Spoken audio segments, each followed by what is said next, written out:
Good morning, everyone. I am Prilash Makasait from BSN 212I, and today I will be performing a written demonstration of intradermal parenteral administration medication.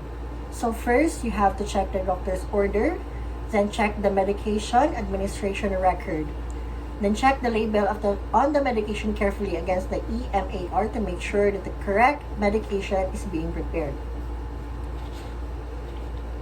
Now, we have to follow the 3 checks for administering medication. Read the label on the medication, when it is taken from the medication, before withdrawing the medication, and after withdrawing the medication. So, let's proceed with preparing medications from the vial. So, first, perform hand hygiene to deter the spread of microorganisms. Then prepare the medication from drug withdrawal. Remove the protecting cap or clean the rubber cup ever previously opened with an antiseptic wipe by rubbing in a circular motion. So for example, this is our vial.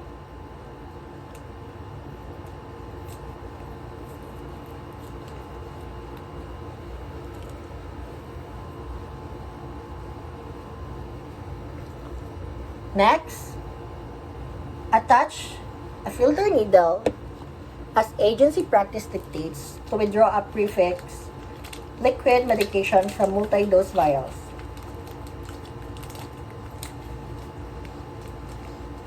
Ensure that the needle is firmly attached to the syringe.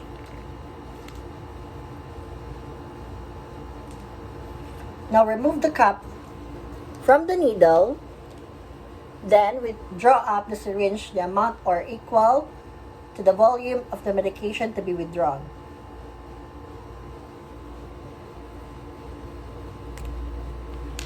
Now, insert the needle into the upright vial through the center of the rubber cup, maintaining the sterility of the needle.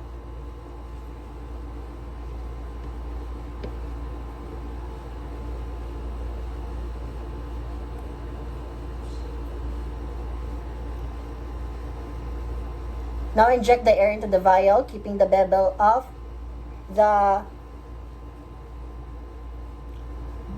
barrel or the needle above the surface of the medication.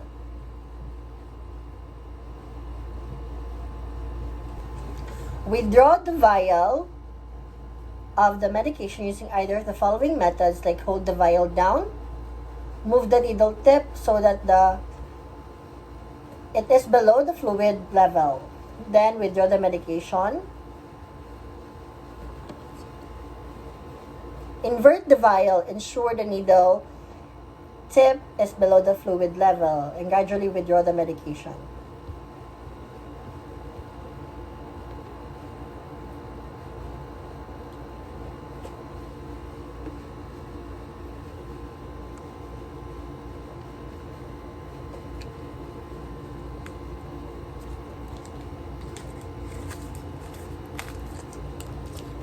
Now, explain to the client that the medication will produce a small wheal, sometimes called a bleb.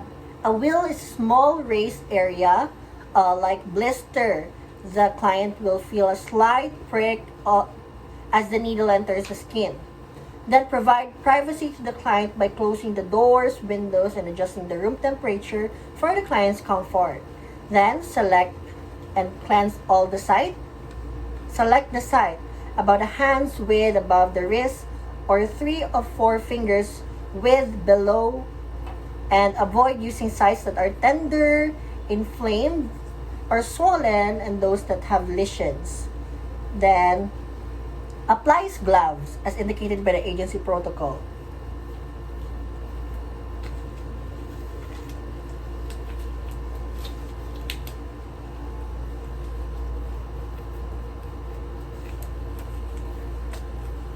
Next is to prepare the syringe for the injection. Remove the cap while waiting for the antiseptic to dry.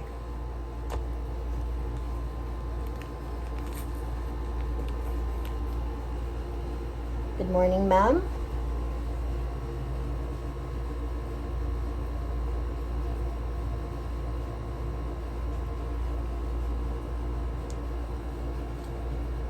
Now, remove the cup.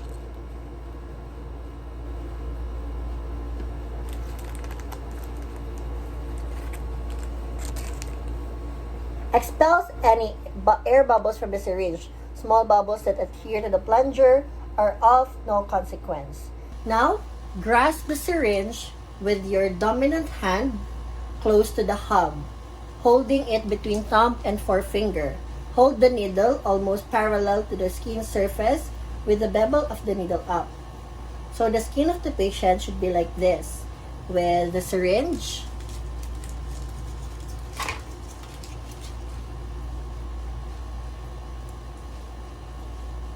and your thumb closing to the hub. Go. To inject the needle with a non-dominant hand, pull the skin at the site until it is taut. Then, insert the tip of the needle far enough to place the bevel through the epidermis into the dermis. Stabilize the syringe and needle. Inject the medication carefully and slowly so that it produces a small wheal on the skin. Withdraw the needle quickly at the same angle at which it was inserted. Activate the needle safety device and apply a bandage as indicated.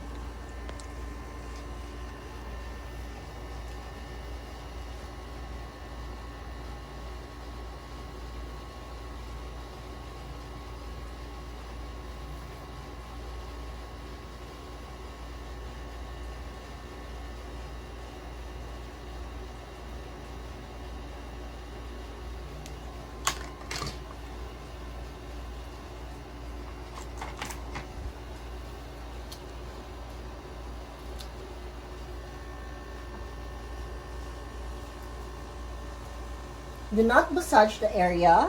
Remove and discard gloves. Perform hand hygiene.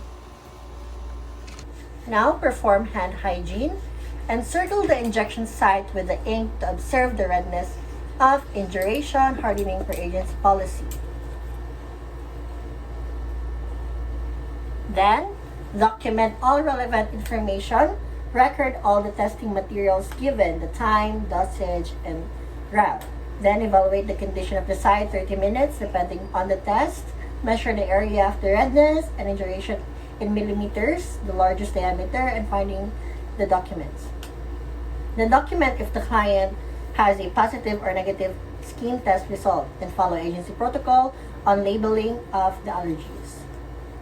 Now, that would be all. Thank you for watching.